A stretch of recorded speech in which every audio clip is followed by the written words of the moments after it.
Today's reading comes from Luke's Gospel. It's Luke chapter 24 and verses 13 to 35. It's the walk to Emmaus in Luke's Gospel. And as with the last couple of weeks, we're looking at the nature of seeing and believing. The last 2 weeks we've looked at John's Gospel and how he's dealt with that subject. In Luke's account of the resurrection of Jesus, we have again, as with hinted at John, we have three women who go to the tomb and they see it empty. They see an angel who tells them all about what was meant to happen. And the women, we're told, remembered those words. And they went back and told all the apostles what had happened. And then in verse 11, Luke tells us, but the apostles thought that what the women said was nonsense. And they did not believe them. Okay, so here we go. On that same day, two of Jesus' followers were going to a village named Emmaus, about 11 kilometers from Jerusalem, and they were talking to each other about the things that had happened. As they talked and discussed, Jesus himself drew near and walked along with them. They saw him, but somehow did not recognize him. Jesus said to them, "What are you talking about to each other as you walk along?" They stood still, with sad faces. One of them, named Cleopas, asked him, "Are you the only visitor in Jerusalem who doesn't know the things that have been happening these last few days?" "What things?" he asked. "The things that happened to Jesus of Nazareth," they answered. "This man was a prophet and was considered by God and by all the people to be powerful in everything he said and did. Our chief priests and rulers handed him over to be sentenced to death, and he was crucified. And we had hoped that he would be the one who was going to set Israel free. The one who was going to set Israel free. Besides all that, this is now the third day since it happened. Some of the women of our group surprised us. They went at dawn to the tomb. They could not find his body. They came back, saying that they had seen a vision of angels who told them he's alive. Some of our group went to the tomb and found it exactly as the women had said, but they didn't see him." Then Jesus said to them, "How foolish you are! How slow you are to believe everything the prophets said! Was it not necessary for the Messiah to suffer these things and then to enter his glory?" And Jesus explained to them what was said about himself in all of the scriptures, beginning with the books of Moses and the writings of all the prophets. As they came near the village to which they were going, Jesus acted as if he were going farther, but they held him back, saying, "Stay with us. The day is almost over and it's getting dark." So he went in to stay with them. He sat down to eat with them, took the bread, said the blessing, and broke the bread and gave it to them. And then their eyes were opened, and they recognized him.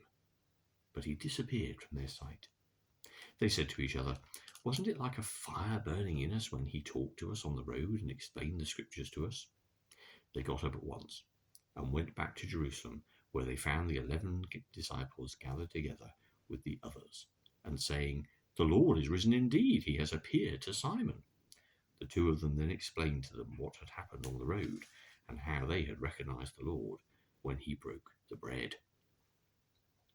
So as with the other resurrection appearances, here in Luke's Gospel, we have accounts of people seeing Jesus, but what difference that makes to their understanding of everything that's happened is very debatable indeed. Just as in the other Gospels, in Luke's Gospel, Jesus tells the disciples 3 times about his death. And at the end of the third time when Jesus tells them, in Luke chapter 18, verses 34, Luke says, "But the disciples did not understand any of these things. The meaning of the words was hidden from them, and they did not know what Jesus was talking about."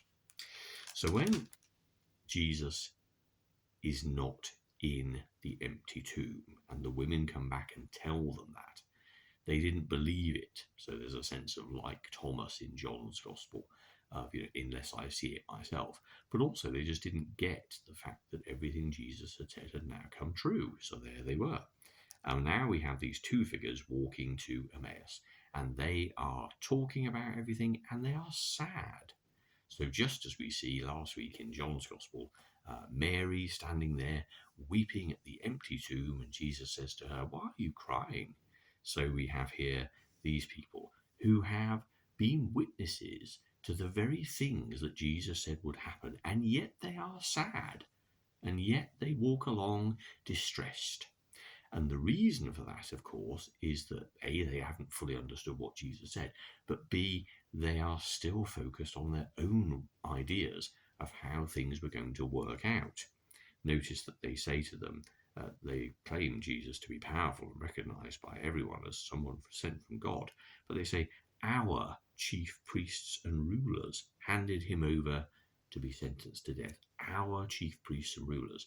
We still belong to the old system. We still give authority and power and status to the people who Jesus' life, death, and resurrection have done away with.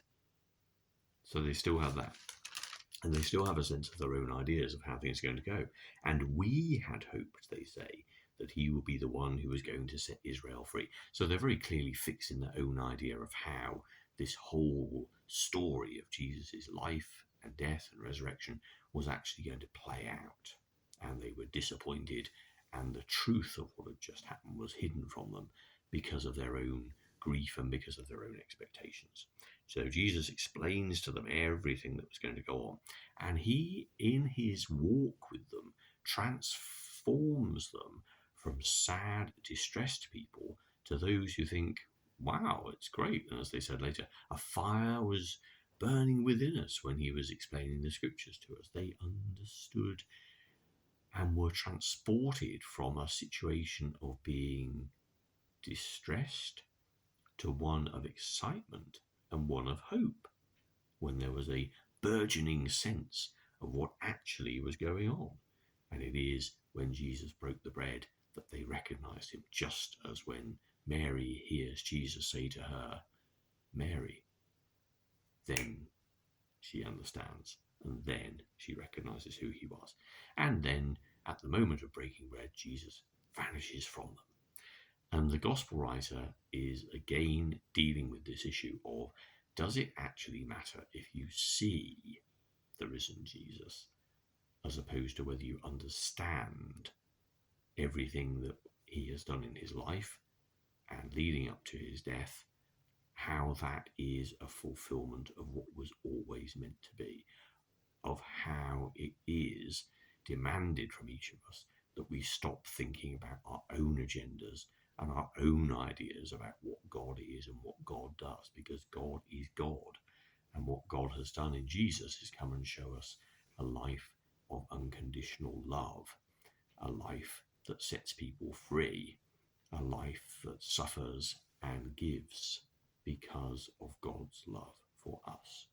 This is the real lesson that we're all meant to learn, and that has something to do and is helped by, in some measure, seeing Jesus do those things. For those of us, of course, who weren't there, we read about those things, and it's the same experience, because it doesn't matter whether you see or whether you read or whether you hear.